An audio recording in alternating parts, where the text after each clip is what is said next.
On remarque parfois que quelque chose en soi commence à s'alourdir sans que l'on sache vraiment expliquer pourquoi.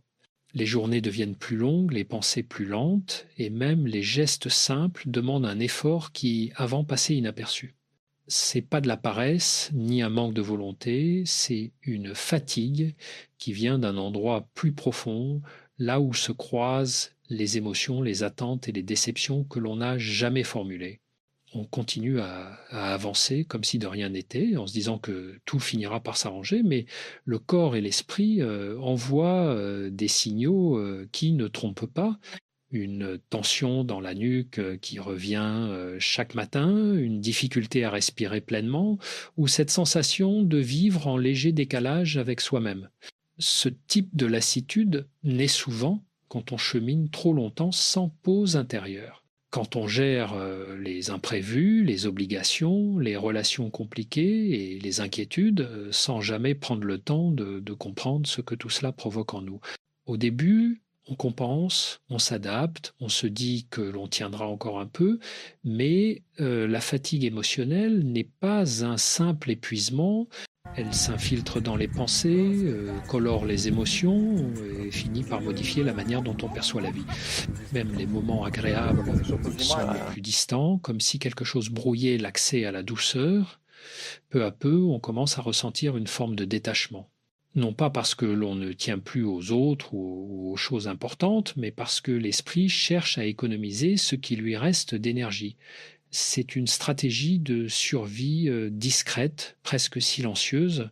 On devient plus sensible aux moindres conflits, plus vulnérable aux critiques, plus fragile face aux imprévus. Parfois, on se surprend à éviter les conversations, à repousser les décisions, à s'enfermer dans des routines qui servent surtout à ne pas affronter ce qui nous dépasse. Cette fatigue s'installe justement là, dans les espaces où l'on préfère ignorer plutôt que ressentir. Le plus trompeur dans tout cela, c'est que l'on donne souvent l'impression d'aller bien.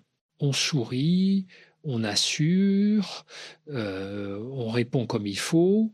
Extérieurement, rien n'indique que l'on se bat contre un courant intérieur constant. Mais dès que l'on se retrouve seul, on réalise que la moindre contrariété suffit à nous épuiser. L'émotion tient à peine, le mental vacille et le corps peine à suivre. C'est là que l'on comprend que ce sentiment qui ne disparaît jamais ne vient pas d'un manque de sommeil, mais d'un trop-plein de choses non digérées, non dites, non accueillies. Ce que l'on oublie souvent, c'est que l'épuisement émotionnel ne naît jamais d'un seul événement.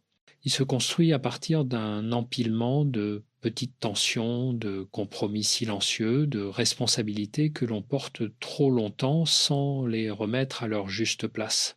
On se dit que l'on doit tenir, que c'est normal d'être fatigué, que cela arrive à tout le monde, mais à force de minimiser ce que l'on ressent, on finit par dépasser la limite sans y prêter attention. L'esprit reste en état d'alerte, même lorsqu'il n'y a rien à surveiller. Le corps, lui, tente de suivre, mais il s'essouffle avant nous comme pour nous rappeler que quelque chose ne tourne plus rond. Il arrive aussi que l'on confonde cette lassitude profonde avec un manque de motivation ou un défaut personnel. On se reproche de ne plus réussir à avancer au même rythme, de ne plus trouver l'énergie pour ces tâches qui autrefois semblaient simples. Pourtant, ce n'est pas une question de caractère. C'est le signe que l'on a trop absorbé sans relâcher, trop donné sans se rééquilibrer. Quand les émotions s'accumulent, elles pèsent sur chaque geste, chaque pensée, chaque décision, même les plus insignifiantes. On se retrouve à hésiter davantage, à douter de ce que l'on ressent et parfois même à questionner sa propre valeur. Dans ces moments-là, tout paraît plus lourd qu'il ne devrait l'être.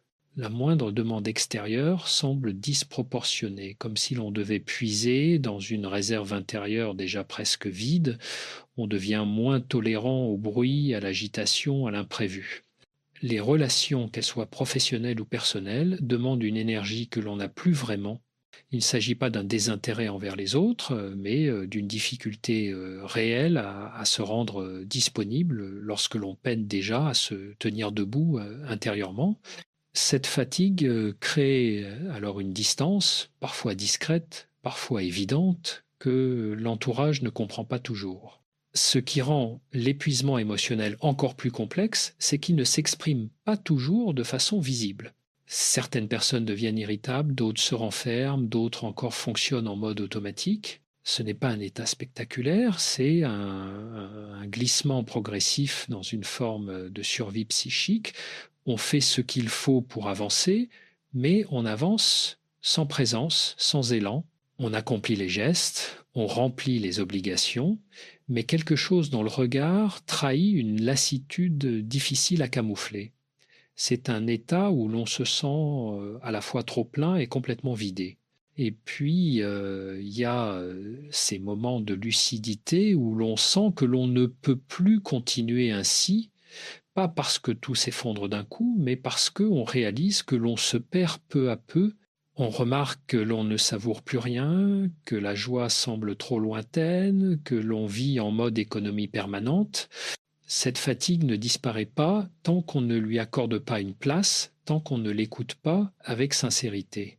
C'est une invitation à ralentir, à regarder ce qui s'accumule, à remettre de l'ordre dans ce que l'on a voulu porter seul trop longtemps. L'une des particularités de cette fatigue qui ne s'en va pas, c'est qu'elle brouille progressivement la manière dont on se perçoit soi-même. On commence à douter de ses capacités, à se demander si l'on n'est pas devenu plus fragile qu'avant, moins compétent, moins stable. Pourtant, ce n'est pas une faiblesse, c'est un signal. Un signe que l'esprit a été sollicité au-delà de ses ressources, souvent sans que l'on s'en aperçoive. Quand l'intérieur est saturé, l'extérieur devient plus difficile à gérer. Même les décisions les plus simples prennent plus de temps, comme si chaque pensée devait traverser un espace encombré avant d'arriver à destination. Avec le temps, cette saturation peut donner l'impression d'être en décalage avec les autres. On observe les gens poursuivre leur vie avec une aisance qui semble inaccessible. On les voit rire, discuter, s'engager dans toutes sortes d'activités, et l'on se demande pourquoi cela paraît si simple pour eux et si compliqué pour soi. Ce décalage nourrit souvent un sentiment d'isolement. Pas un isolement imposé, mais une sensation intérieure de ne plus réussir à se connecter de la même manière qu'avant. On participe aux conversations, on sourit quand il faut, mais on sent que quelque chose ne circule plus normalement à l'intérieur, et ce phénomène peut aussi provoquer un retrait émotionnel involontaire. Non pas parce que l'on ne souhaite plus tisser de liens, mais parce que chaque interaction semble demander une énergie qui se fait rare. On choisit de répondre plus tard, de reporter une rencontre, d'éviter des situations qui autrefois paraissaient naturelles. Ce repli n'est pas un manque d'affection, c'est une tentative de se protéger d'une surcharge supplémentaire.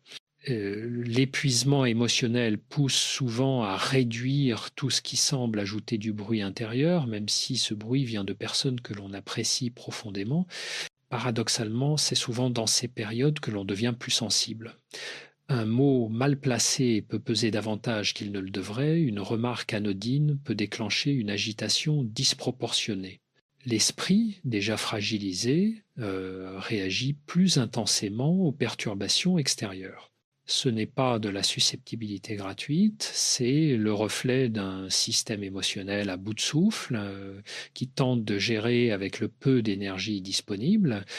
On se surprend alors à vouloir silence, douceur, lenteur, comme si le monde extérieur était trop fort, trop rapide, trop exigeant. Et pourtant, au milieu de ce tourbillon discret, il arrive que l'on ressente un besoin très profond de comprendre ce qui se passe réellement. Pas pour trouver une solution immédiate, mais pour mettre des mots sur ce qui semblait diffus. Et reconnaître ce type de fatigue demande une forme d'honnêteté avec soi-même, parfois plus difficile que l'on imagine. Cela signifie admettre que l'on est allé trop loin, que l'on a demandé à son esprit de supporter plus qu'il ne pouvait, mais ce geste, aussi simple qu'il paraisse, marque souvent le début d'un apaisement, car on ne peut soulager ce que l'on refuse de voir. Lorsqu'on commence enfin à observer cette fatigue avec un peu plus de lucidité, on découvre qu'elle ne provient pas seulement des événements extérieurs, mais aussi de la manière dont on s'est traité pendant tout ce temps. On réalise que l'on a demandé à son esprit d'être solide sans interruption, de rester clair même au milieu du chaos, d'être patient quand tout autour manquait de douceur. Cette pression intérieure, souvent silencieuse, finit par créer un écart entre ce que l'on vit réellement et l'image que l'on tente de préserver. Cet écart devient une source d'épuisement supplémentaire parce qu'il demande de jouer un rôle alors que l'on aurait surtout besoin de s'accorder un moment de vérité. On remarque alors que l'on a accumulé trop de responsabilités invisibles, celles que personne ne voit, mais que l'on porte par habitude ou par nécessité. Être celui qui rassure, celui qui organise, celui qui tient les choses ensemble, celui qui absorbe les tensions pour éviter les conflits. Cette posture répétée use l'esprit plus que n'importe quelle tâche concrète parce qu'elle oblige à rester en vigilance constante. Même lorsque le corps se repose, la tête continue de tourner, de s'anticiper, de s'inquiéter. C'est là que la fatigue émotionnelle se renforce, dans cette impossibilité à se détendre complètement. Il y a aussi les attentes que l'on nourrit envers soi-même. On voudrait être fort, stable, cohérent, disponible, sans jamais faiblir. On voudrait continuer à avancer comme si ralentir signifiait échouer. Mais l'esprit n'est pas une machine, et lorsque l'on refuse d'entendre ces signaux, il finit par s'exprimer autrement. Il nous rend plus lents, plus dispersés, parfois plus anxieux. Il modifie notre rapport au temps, aux relations et même à la perception de soi. Cette fatigue n'est pas un caprice, c'est une réaction naturelle d'un système saturé qui ne parvient plus à filtrer ce qui lui arrive. À ce stade, beaucoup ressentent une perte de clarté intérieure. Non pas une confusion totale, mais une brume légère qui enveloppe tout. On sait ce qu'il faudrait faire, mais on n'arrive plus à passer à l'action. On perçoit ce qui nous pèse, mais on n'a plus l'élan pour s'en libérer. Cette forme de stagnation crée un sentiment d'impuissance qui alourdit encore plus l'esprit. Pourtant, cette stagnation n'est pas un blocage définitif. C'est souvent une pause imposée par le corps et l'esprit pour empêcher que l'on s'enfonce davantage. Et puis, il y a ce moment particulier où l'on comprend que continuer de la même manière ne mènera nulle part. C'est pas un déclic spectaculaire, c'est un constat calme. On sent qu'il faut changer quelque chose, même si on ne sait pas encore quoi. On perçoit que cette fatigue ne se dissipera pas tant qu'on n'aura pas réappris à prendre soin de soi autrement. Ce moment est essentiel car il marque la première fissure dans le mur de résistance que l'on avait construit. C'est là que l'esprit commence lentement à chercher un chemin vers l'apaisement. C'est souvent à partir de cette prise de conscience que l'on commence à explorer ce qui, intérieurement, demande réellement de l'attention. On se rend compte que l'épuisement émotionnel ne disparaît pas en se forçant à faire plus, ni en essayant de retrouver coûte que coûte l'énergie que l'on avait autrefois. Au contraire, plus on lutte, plus on s'enfonce. Ce qui apaise, ce n'est pas l'effort, mais la reconnaissance, regarder en face ce qui fait mal, ce qui pèse, ce que l'on a accumulé en silence. Ce geste, pourtant simple, demande beaucoup de courage, car il oblige à reconnaître les limites que l'on s'est longtemps refusé d'avoir. À mesure que l'on observe cette fatigue, on comprend aussi qu'elle vient parfois du décalage entre la vie que l'on mène et ce dont on a réellement besoin. Vivre en tension permanente, vouloir répondre à tout, s'adapter à chacun, porter des rôles multiples, sans pause, tout cela crée une distance entre soi et son propre rythme. L'esprit finit par protester, non pas pour nous punir, mais pour tenter de rétablir un équilibre. Il rappelle que certaines émotions ont été négligées, que certaines blessures n'ont jamais été traitées, que certains besoins ont été ignorés pendant trop longtemps. L'épuisement émotionnel devient alors une sorte de langage, la seule manière qu'a le corps de signaler qu'un changement est nécessaire. Souvent, cette fatigue s'accompagne d'une perte d'élan intérieur. On ressent moins de curiosité, moins de capacité à se projeter, moins d'envie de s'ouvrir à de nouvelles expériences. C'est pas de l'indifférence, c'est une forme de protection. L'esprit essaie de se préserver en réduisant l'exposition à tout ce qui pourrait créer plus de surcharge. Cela peut donner l'impression de ne plus reconnaître la personne que l'on était, celle qui avait plus de spontanéité, plus de légèreté. Mais cette phase n'est pas un effacement, c'est un ralentissement nécessaire, une manière de reprendre contact avec son intérieur sans être tiré dans toutes les directions. Dans cette période, il devient essentiel d'accueillir ce que l'on ressent sans jugement. La fatigue émotionnelle s'amplifie lorsqu'on tente de la cacher ou de la banaliser.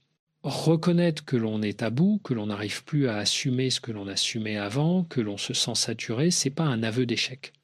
C'est un geste de lucidité. Cela demande de la douceur, une douceur que l'on n'a pas toujours appris à s'accorder. Être attentif à soi ne consiste pas à chercher des solutions immédiates, mais à créer un espace où l'on peut enfin respirer sans pression. À partir de là, quelque chose commence à se transformer. La fatigue ne disparaît pas du jour au lendemain, mais elle cesse d'être un bloc immobile. Elle devient plus lisible, plus compréhensible. On s'aperçoit que certains poids ne nous appartiennent pas, que certaines tensions viennent de responsabilités assumées par habitude plutôt que par choix. On réalise que l'on a le droit de poser des limites, de dire non, de ralentir, de ne pas être toujours disponible. C'est souvent dans ce réajustement discret que surgit une première lueur d'apaisement, une respiration plus profonde, une pensée plus claire, un instant où l'on se sent un peu plus aligné avec soi-même. Ce sont de petits signes, mais ils indiquent que l'esprit retrouve un espace pour se reconstruire. Peu à peu, en réorganisant cet espace intérieur, on distingue plus clairement ce qui nourrit vraiment et ce qui épuise.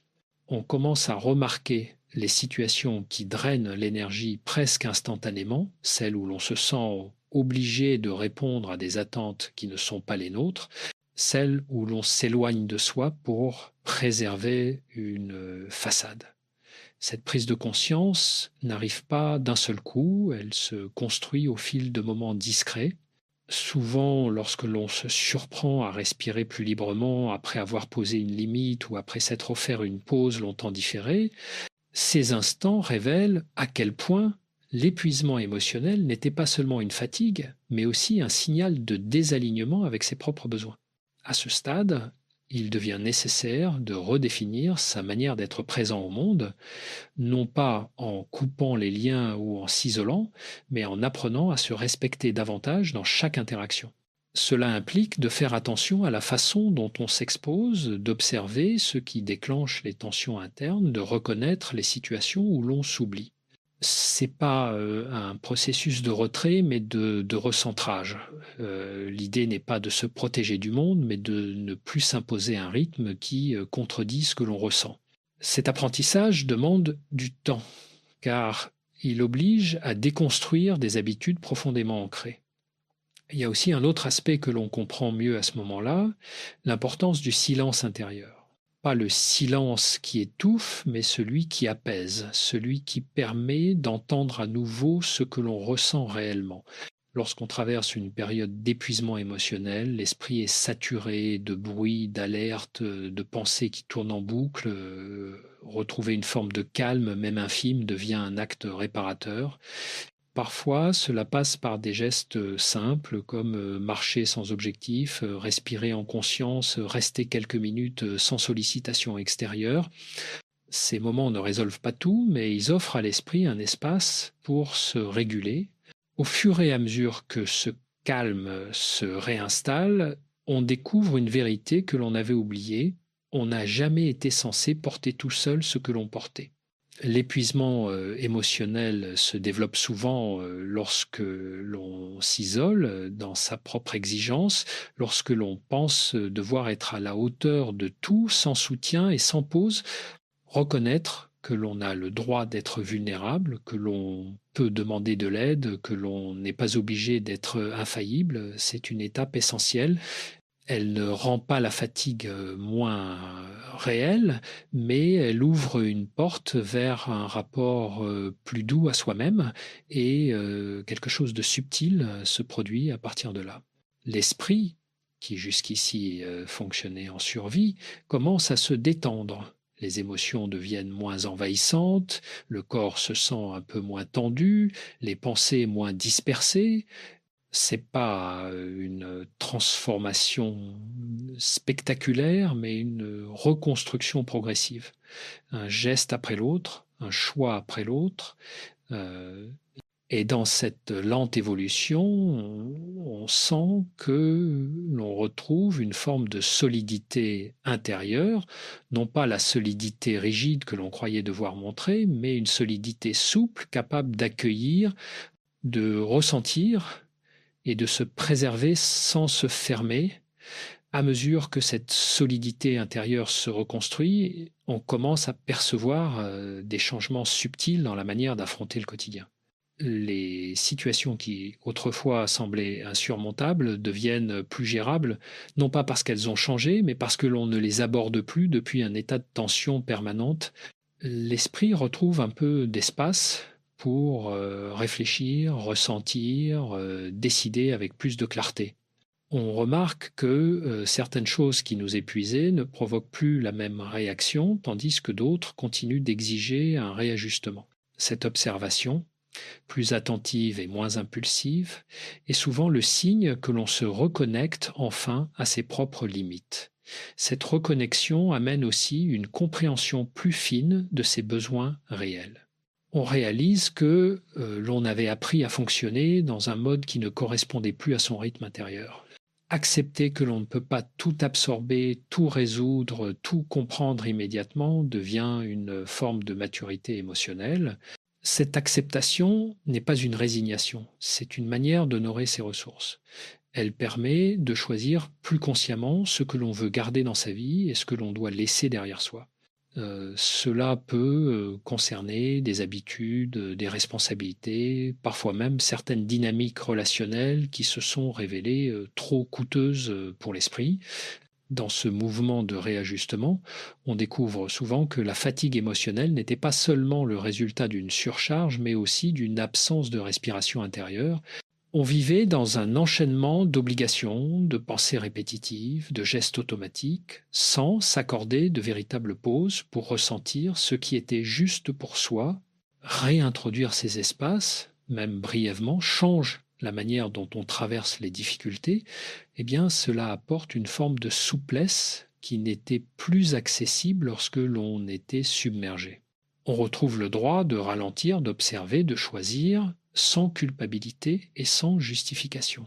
Progressivement, cette manière nouvelle d'habiter sa propre vie crée une sensation d'apaisement que l'on avait presque oubliée. C'est pas le calme parfait, mais une stabilité douce qui permet d'affronter les fluctuations du quotidien sans s'effondrer. On commence à se sentir moins vulnérable aux imprévus, moins fragile face aux attentes extérieures. Et cette stabilité ne vient pas de la force brute, mais de l'alignement entre ce que l'on ressent et ce que l'on accepte de vivre.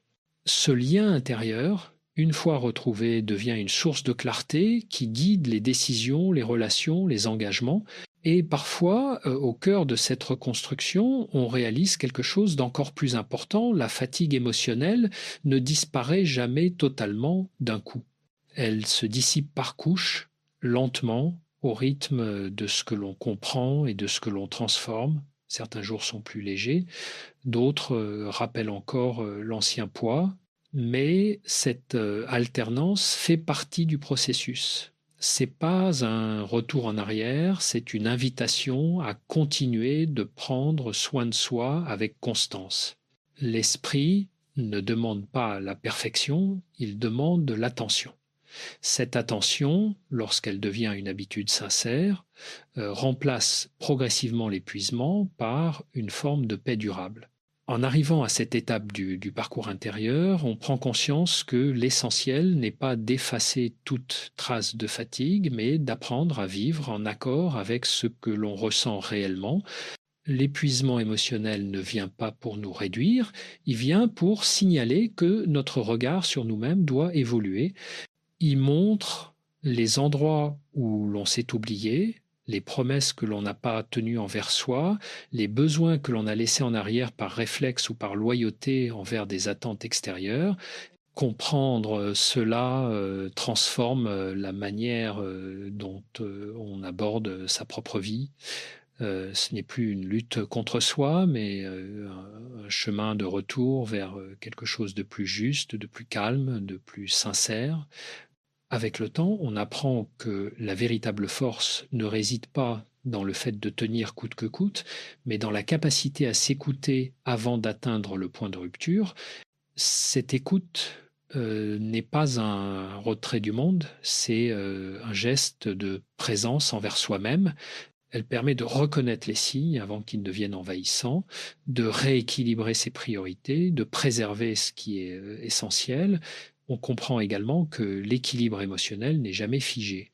Il se construit, se défait, se reconstruit